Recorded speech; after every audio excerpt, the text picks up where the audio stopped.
Cumprimento a amada igreja com a graça e com a paz do nosso Senhor Jesus, amém? Amém. Irmãos, Ezequiel capítulo 37.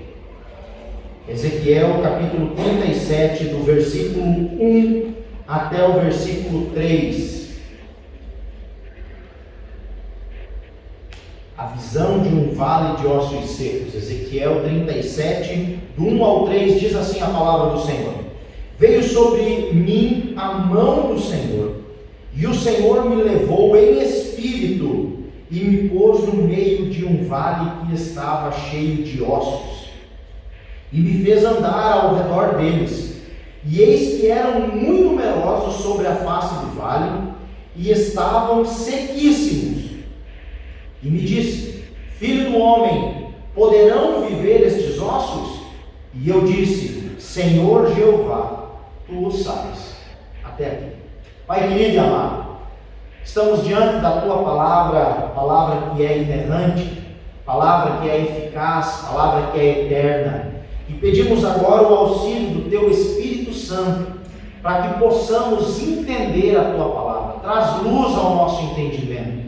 Ó Deus, que nós venhamos ser impactados pelo poder da tua palavra. Ó Deus, fala conosco, esse é o desejo do nosso coração. Assim oramos em nome do Pai, do Filho e do Espírito Santo de Deus. Amém. Irmãos, uma visão do vale de ossos secos. E é muito interessante ressaltar aqui já de início, que isso que aconteceu, isso que o profeta viu, não foi algo literal, mas foi uma visão. Algumas pessoas já me perguntaram, mas aonde é que foi que isso aconteceu? Aonde isso aconteceu? E o profeta deixa claro aonde isso aconteceu. Isso aconteceu em um plano espiritual. Veio sobre mim a mão do Senhor e me levou e me colocou em um vale. E na face desse vale, por cima desse vale, eu vi muitos ossos.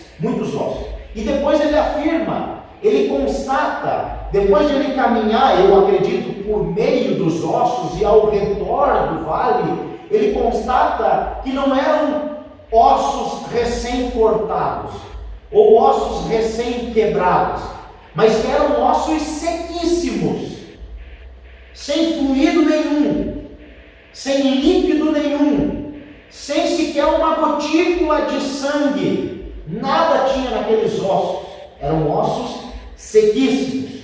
Ao constatar que eram ossos sequíssimos, o Senhor lhe faz uma pergunta: Filho do homem, por acaso esses ossos sequíssimos podem ter vida? E o profeta dá uma resposta fenomenal. Talvez se fosse eu ia dizer: não, Senhor, é impossível. Não julgando Deus que eu sirvo, mas julgando a minha capacidade. Eu ia dizer: Senhor, não é não.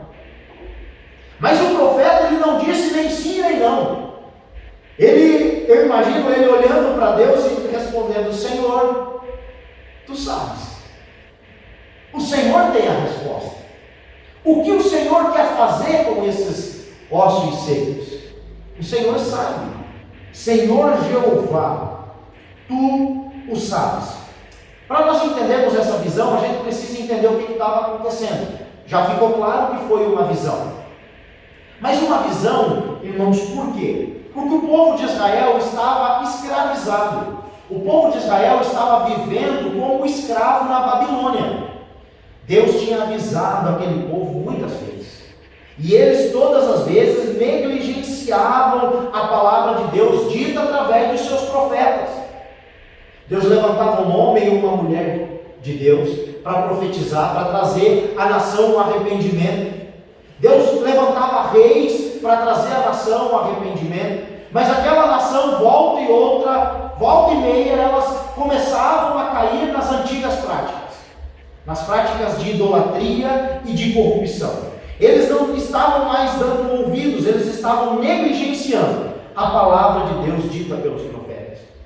Deus alertou várias vezes, não foi nenhuma e nem duas vezes, mas isso não foi o suficiente. A nação, cada vez e cada dia mais, continuava se corrompendo, e isso em todas as áreas. Deus então usou um rei o rei da Babilônia, chamado rei Nabucodonosor. E esse homem, o rei Nabucodonosor, Deus usou ele como vara de ferro, como vara de punição para a sua nação, para o seu próprio povo. Israel é levado cativo pelo rei Nabucodonosor. Mas não foi tão simples assim. A nação foi sitiada, foi cercada, eles passaram fome, foram mortos homens, mulheres, jovens e crianças ao fio da espada. O templo foi completamente destruído e pisoteado. A nação foi arrasada e saqueada. E os que sobraram, os que ficaram vivos, foram levados então como escravos para a nação da Babilônia. Eles agora estavam servindo como escravos em um povo estranho. Estavam sendo escravizados no cativeiro babilônico. E nós sabemos muito bem que esse cativeiro não durou 1 ano, ou 2 anos, ou 10 anos. Foram 70 anos de cativeiro, 70 anos de sofrimento, 70 anos de escravidão. O povo do Deus vivo, o povo que adorava o Deus libertador, agora estava vivendo mais uma vez o cativeiro. O povo que foi liberto do cativeiro egípcio, que durou mais de 400 anos, que foi guiado por Deus, foi conduzido por Deus, foi sustentado por Deus, do início ao fim, agora mais uma vez pela desobediência, estava vivendo um cativeiro na sua vida. É interessante que no Salmo 137, o salmista narra a tristeza e o abatimento em qual a nação estava vivendo. Note aqui, eu vou ler para vocês os 2 primeiros versículos do Salmo 137.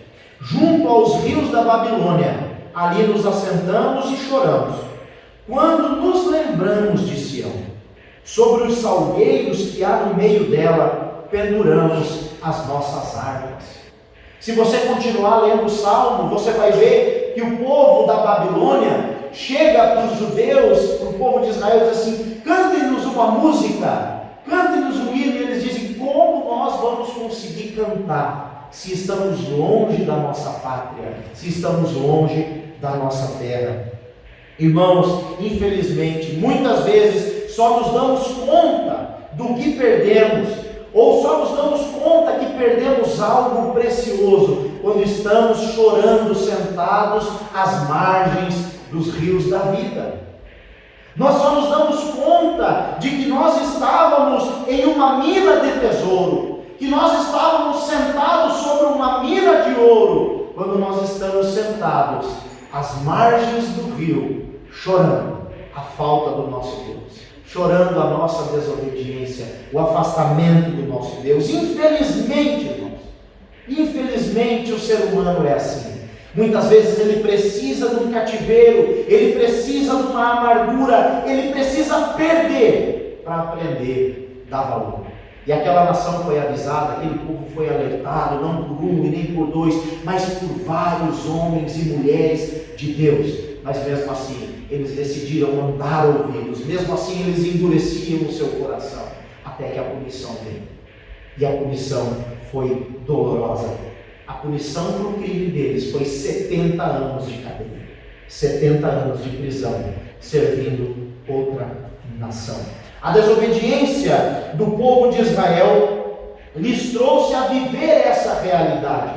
Qual realidade? Veja comigo aí Ezequiel 37, versículo 11. Deus revela para o profeta agora quem são aqueles ossos, e ele diz: então me disse, filho do homem, estes ossos são toda a casa de Israel. Eis que dizem, os nossos ossos se secaram, e pereceu a nossa esperança, nós estamos cortados. Deus então mostra para o profeta que aqueles ossos, na verdade, era uma visão de como estava a esperança do povo de Deus. O povo de Deus estava tão abatido, tão machucado, tão sofrido, tão sem esperança, que eles mesmos se consideravam no seu espírito, no seu íntimo, como ossos secos, ossos cortados. E Deus fala: esses ossos que você está vendo é a nação de Israel. Deus teve misericórdia daquele povo, Deus olhou para o seu povo e lhes deu uma mensagem de conforto, de restauração e de esperança. Ao contrário do que parece essa visão, que nos parece, imagine um cemitério a céu aberto, não é uma coisa bonita de se ver, mas o cerne dessa mensagem, o centro dessa mensagem é esperança. O centro dessa mensagem é conforto, é restauração, é Deus dizendo para o seu povo: vocês estão se sentindo como ossos secos, vocês estão se sentindo sem vida nenhuma, mas eu tenho poder para reerguer vocês. Vocês podem estar se sentindo abatidos, mas eu de forma alguma me esqueci de vocês, e eu vou cumprir aquilo que eu prometi na vida de vocês. É isso que essa visão nos mostra. Deus levou então o profeta Ezequiel em espírito até um vale que estava coberto de ossos sequíssimos, e ele fez o profeta andar ao redor daquele vale. Deus fez o profeta caminhar ali ao redor daquele vale, e o profeta constatou que eram muitos, e devia ser muito mesmo, irmãos, porque aquele vale estava coberto de ossos. E Deus revela para o profeta que aqueles ossos representavam a nação toda. Quantos corpos ali não estavam? Quantos ossos ali não estavam? Irmãos, eu não quero falar besteira aí. Se eu errar agora, alguém depois me corrija nos comentários. Mas se eu não me engano, são 206 ossos que um ser humano tem. Mas eu posso estar enganado. Mas vamos jogar mais de 200. Mais de 200 ossos que um ser humano tem. Imagine quantos ossos não tinha ali naquele vale. E o profeta então constata essa visão. Não é uma coisa agradável de se ver. É agradável de se ver? Não é. Não é uma coisa bela de se ver. Deus não levou o profeta, 206, acertei, glória a Deus. Deus não levou o profeta para um campo de rosas, para um vale de lírios. Deus levou o profeta para um vale de ossos secos. Isso nos mostra, irmãos, que muitas vezes Deus não vai tirar você do problema. Deus não vai livrar você do furacão, mas Ele vai levar você no olho do furacão. A diferença é que você não vai sozinho, você não está sozinho nesse mar revolto, você está com Deus. E aquilo que parecia algo irreversível e impossível, com Deus há solução. Com Deus há solução. Infelizmente, irmãos, essa mensagem é tão atual, porque ela retrata, e eu digo isso com dor no meu coração, ela retrata a igreja atual. Infelizmente, esse vale de ossos secos retrata a igreja, o povo de Deus. O povo que Jesus olhou e disse: vocês são sepulcro caiado, vocês são bonitinhos por fora, pintadinhos de branco por fora. Caiado é isso, é pintados de cal. Vocês estão bonitos por fora, mas por dentro a podridão. E o povo de Deus tem se esquecido de Deus. O povo de Deus tem flertado com o mundo, e infelizmente essa tem sido a realidade da igreja, de uma grande parte do povo de Deus. É óbvio que existem crentes fiéis, pessoas fiéis, mas de uma grande parte do povo de Deus essa tem sido a realidade. Estão vivendo uma secura espiritual, uma esterilidade espiritual. Crentes que estão mortos espirituais, que vivem um romance extraconjugal com o mundo, quando Deus disse: não ameis o mundo e nada que nele há. As pessoas estão buscando a Deus por amor ao mundo. A motivação de vir à igreja, a motivação de buscar a Deus é exatamente para conquistar coisas materiais e não espirituais.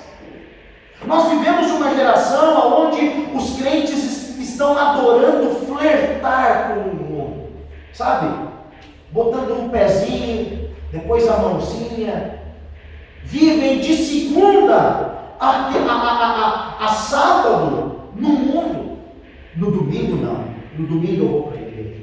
No domingo eu sou de Jesus. Mas na segunda-feira não é. Na terça não é. Na quinta não é. Na sexta não é. Nós precisamos acordar enquanto há tempo. A igreja do Senhor precisa olhar e se despertar. Nós necessitamos de um avivamento espiritual. Estão vivendo aí uma secura. Crentes estão mortos espirituais porque vivem um romance extraconjugal com o mundo. A igreja do Senhor é noiva de Cristo. Ela não pode flertar com os prazeres dessa vida. Nós somos separados pelo Senhor. Nós precisamos urgentemente, então, de um agir sobrenatural de Deus, que vai acontecer aqui. E o profeta, então, recebe uma palavra do Senhor. Deus mostra a sequidão, Deus mostra a realidade do povo, a realidade espiritual. Aquele povo, irmão, não estava morto, não. Eles estavam comendo, casando, tendo filhos, eles estavam lá vivendo, mas espiritualmente estavam mortos. E Deus faz uma pergunta para o profeta: acaso esses ossos podem ter vida? E o profeta responde cheio de fé: Senhor Jeová, tu sabes. Tu sabes. Pense aí em alguma área da sua vida que está morta, alguma área da sua vida que está seca, e peça vida para Deus. E Deus então dá uma palavra profética para o profeta, dividida em 3 etapas. Vamos lá, a primeira etapa da profecia, do versículo 4 ao versículo 8. Então me disse: profetiza sobre estes ossos e dize-lhes: ossos secos, ouvi a palavra do Senhor. Assim diz o Senhor Jeová a estes ossos: eis que farei entrar em vós o espírito e vivereis. E poreis nervos sobre vós, e farei crescer a carne sobre vós, e sobre vós estenderei pele, e porei em vós o espírito e vivereis, e sabereis que eu sou o Senhor. Então profetizei como se me deu a ordem, e houve um ruído enquanto eu profetizava, e eis que se fez um rebuliço, e os ossos se juntaram, cada osso ao seu osso, e olhei, e eis que vieram nervos sobre eles, e cresceu a carne, e estendeu-se a pele sobre eles por cima, mas não havia neles espírito. Deus olhou para o profeta e perguntou: acaso esses ossos podem ter vida? E o profeta respondeu: Senhor, tu sabes. Somente o Senhor tem a resposta para isso. E Deus então respondeu, retrucou o profeta, dizendo: agora você vai profetizar para esses ossos. Você vai olhar para esse vale, onde não existe vida alguma, para esses ossos que estão sequíssimos, e você vai profetizar vida sobre esse vale de sequidão. Olha a fé do profeta, em olhar para aquele vale e profetizar. Irmãos, essa primeira etapa da profecia é a etapa exterior: ossos, tendões e músculos. O profeta olhou para aquele vale e profetizou. Sabe o que o profeta disse? Assim diz o Senhor. Sabe o que nós precisamos? Nós precisamos voltar à palavra de Deus. Deus não tem compromisso com a palavra do homem, Ele tem compromisso com a sua própria palavra. Aqueles ossos se juntaram, e olha que não foi nada bagunçado, porque o nosso Deus não faz nada bagunçado. A Bíblia diz, que nós lemos aqui, que cada osso se juntou ao seu osso. A mão não foi para a perna, e nem a perna para a mão. Deus ali não criou mutantes, Deus ali formou o ser humano. O Deus que antes, lá no jardim do Éden, na criação, formou do nada o homem, apenas como o pó da terra, agora trabalha com aquilo que tem: ossos secos. O nosso Deus tem o poder da criação na sua palavra. Toda vez que Ele diz haja, acontece. Por isso Ele só tem compromisso com a sua própria palavra, e é a palavra do nosso Deus que não volta vazia. A minha e a sua pode voltar vazia, mas a palavra de Deus não volta vazia. Houve uma restauração de dentro para fora: ossos, tendões e músculos, mas mesmo assim estão sem vida. Na criação, Deus criou o homem do nada, do pó da terra. Agora, na restauração, Deus refaz a partir de como e onde você está. Talvez você chegou aqui quebrado nessa noite. Talvez você que está me assistindo está espedaçado, se sentindo como a nação de Israel. Saiba que Deus pode restaurar você, da onde você está e como você está. Segunda etapa da profecia, versículo 9 e 10. E ele me disse: profetiza ao Espírito, profetiza ao Filho do Homem, e dize ao Espírito: assim diz o Senhor Jeová, vem dos quatro ventos, ó Espírito, e assopra sobre estes mortos para que vivam. E profetizei como ele me deu ordem. Então o Espírito entrou neles, e viveram, e se puseram em pé, um exército grande ao extremo. Olha que maravilha! Na primeira etapa de restauração, foi a restauração exterior, mas de dentro para fora, dos ossos, tendões e músculos. Agora há uma restauração interior, a restauração da vida. Imagine, irmãos, que a cena não ficou mais bonita do que estava. Talvez ela ficou até mais aterrorizante, porque antes o profeta chegou e viu um vale cheio de ossos secos. Mas agora o que ele está vendo é um vale cheio de cadáveres, de corpos sem vida, com pele, com tendões, com músculo, com carne, mas não tem vida. E Deus então dá mais uma ordem ao profeta, diz: profetiza ao Espírito. Essa palavra Espírito, vento, sopro, deriva todas da mesma, ruach, no hebraico, que significa isso: fôlego, espírito, sopro, vento. É a mesma palavra que inclusive para o Espírito de Deus. Agora se aplica a cada contexto. Deus formou o homem do pó da terra, como nós já vimos, mas o homem só ganhou vida depois que Deus soprou o Espírito nas suas narinas. Depois que Deus soprou o Espírito, depois que Deus soprou o ruach, o homem então ganhou vida. O homem passou a ser alma vivente. Assim foi também no vale. Antes era um vale de ossos, agora é um vale de corpos mortos, até que o Espírito entrou neles. O Espírito é o oposto da morte. Salomão falou que o pó volta ao pó e o Espírito torna a Deus. Se não tem o Espírito, não tem vida. Pode ter tudo, mas se não tem o Espírito, não tem vida. O Espírito é o oposto da morte. O Espírito nos dá a capacidade de agir, de louvar, de adorar a Deus, como disse o profeta Isaías. O Espírito nos dá sabedoria e entendimento. Antes o que era um amontoado de ossos, agora se tornou um exército poderoso e numeroso, por causa do Espírito. O Espírito nos torna seres eficientes. O Espírito nos torna seres habilidosos para lutar contra as dificuldades da vida. Por isso nós precisamos dessa restauração também, uma restauração interior do nosso espírito. A palavra do Senhor nos diz que os filhos de Deus são guiados pelo Espírito de Deus, e o Espírito de Deus confirma, fala ao nosso espírito. Nós precisamos entender que há uma diferença entre o espírito do homem e o Espírito Santo de Deus. O próprio apóstolo Paulo disse que vocês sejam santificados em tudo, tanto no vosso corpo, na vossa alma e no vosso espírito. A palavra de Deus é mais afiada do que uma espada de dois gumes, e ela perfura, ela é mais penetrante que essa espada, a ponto de dividir a alma e o espírito. Há uma diferença do espírito do homem e o Espírito de Deus.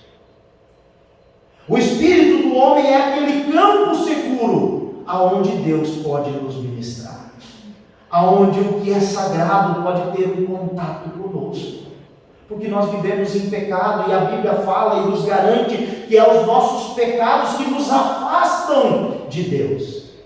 Mas Deus fala com nós através do seu Espírito, confirmando com o nosso Espírito. Olha que maravilha.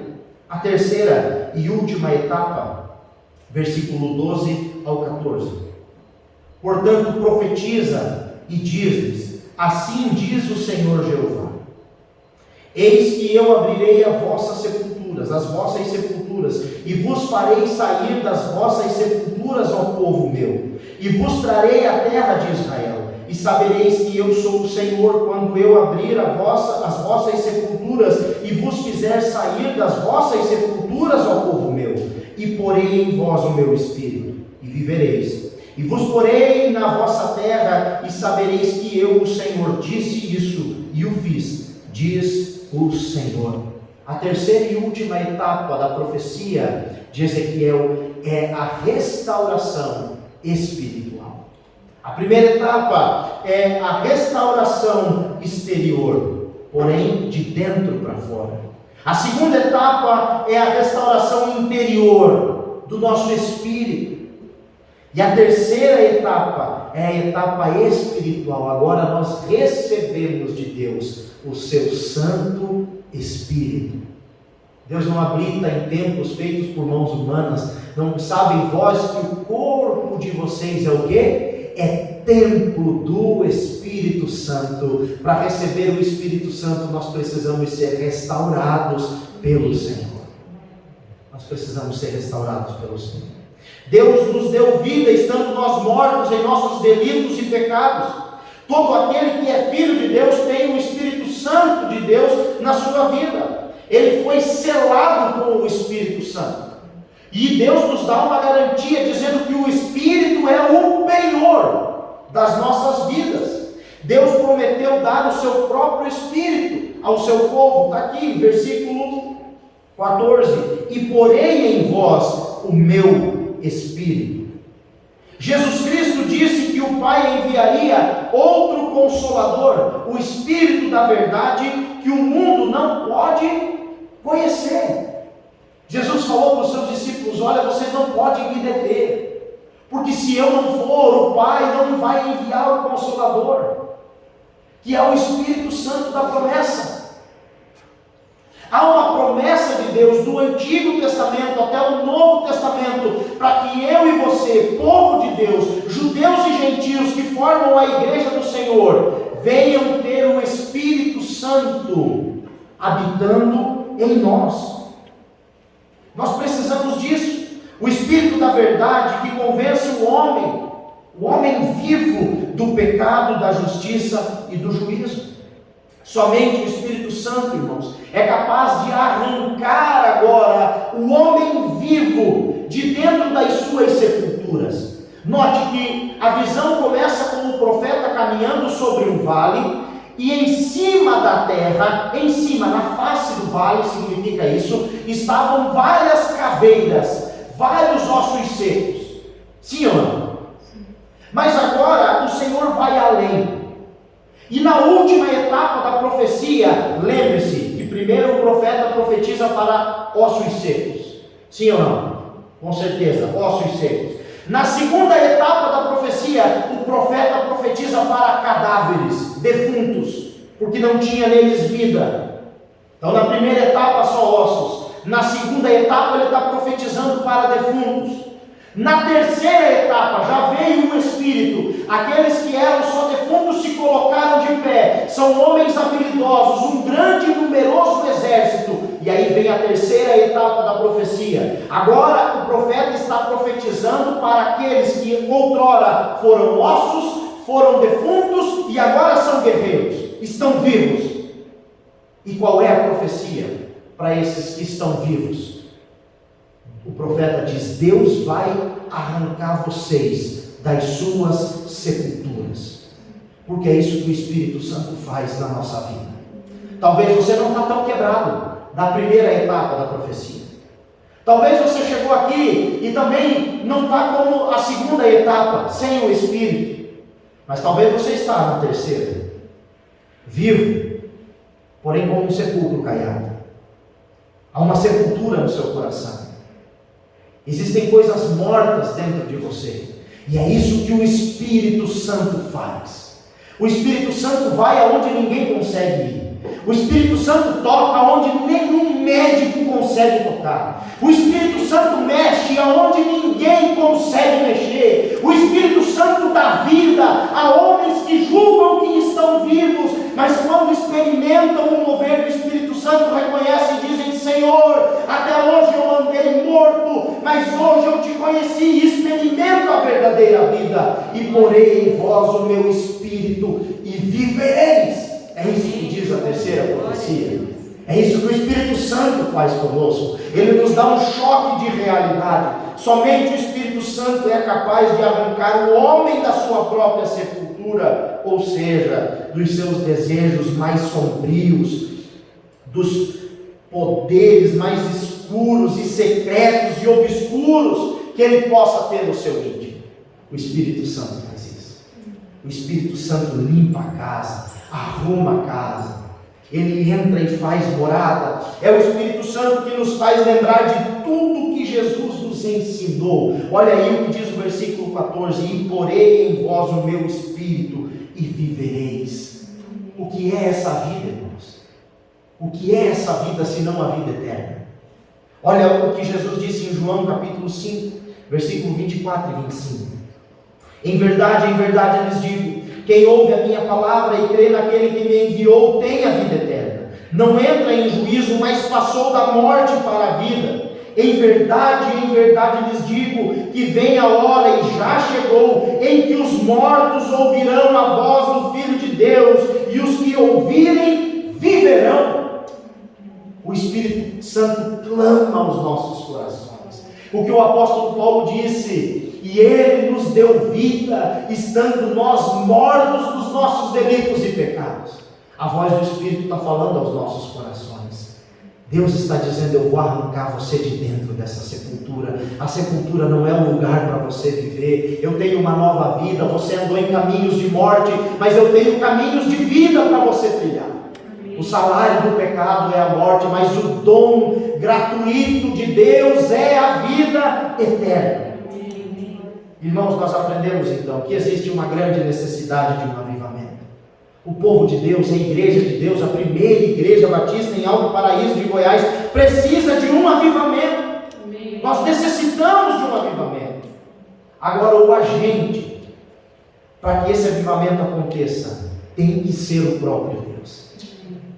E Deus não vai usar outro meio que não seja a sua palavra e o Espírito Santo.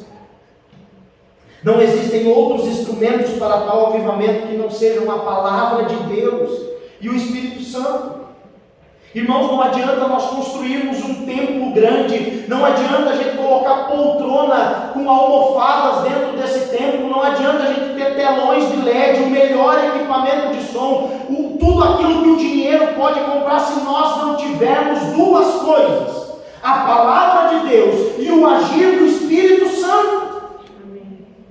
Nós precisamos, nem que a gente se reúna embaixo de uma árvore, se nós tivermos a palavra de Deus e o agir do Espírito Santo, ali será um culto para Deus. Ali vai haver transformação, renovação, mudança de caráter, conversões ao Senhor. A igreja não precisa de outras coisas, a não ser da palavra de Deus e do agir do Espírito Santo. A palavra de Deus profetiza. Assim diz o Senhor, essa é a palavra. Como eu disse, Deus não tem compromisso com a palavra do homem, mas Ele tem compromisso com a sua própria palavra. Se Deus prometeu alguma coisa para você, saiba que Ele vai cumprir. Saiba que Ele vai cumprir. E também precisamos do Espírito Santo. Com o Espírito Santo, aqueles homens não apenas se tornaram almas viventes, mas eles se tornaram homens eficientes e hábeis para a batalha. Homens eficientes e hábeis para a batalha. Talvez você está cansado de perder na sua vida, porque você está vivendo longe de Deus, afastado de Deus. Pastor, mas eu não sinto fome. Morto não sente fome, morto não sente sede, morto não escuta, morto não fala, morto só está morto. Por isso que você precisa de Deus. Mas eu não sinto falta da comunhão. Morto não sente falta de comunhão, cadáver não sente falta de comunhão.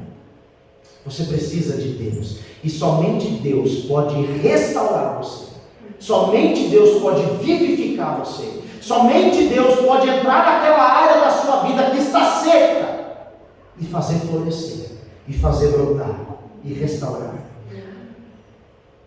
O restaurado da ação da palavra de Deus, o resultado, aliás, da ação da palavra de Deus e do Espírito Santo, foi transformar um vale de ossos secos em um exército de homens valentes, homens poderosos, e não só homens, homens e mulheres, porque aquele vale representava toda a nação.